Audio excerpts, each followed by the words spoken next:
Today, I'm going to be creating a genetic map for 3 linked traits on a dog.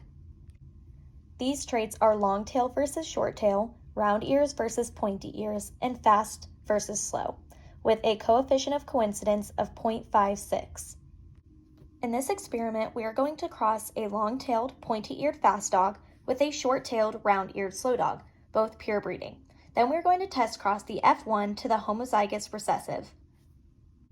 This is a visual representation of our parental phenotypes, with the long-tailed, pointy-eared fast dog on the top and the short-tailed, round-eared slow dog on the bottom. Our genetic map shows 7 centimorgans between tail length and ear shape and 12 centimorgans between ear shape and speed.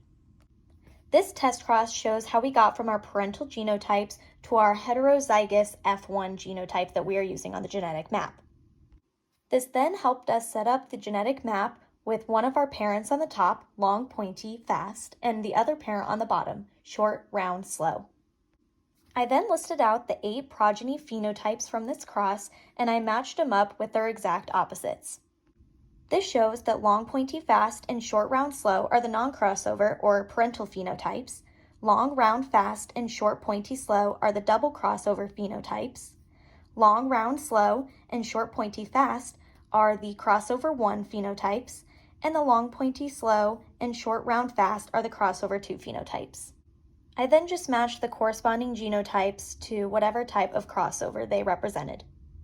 My next step was to create a probability of event table for each of the crossover types.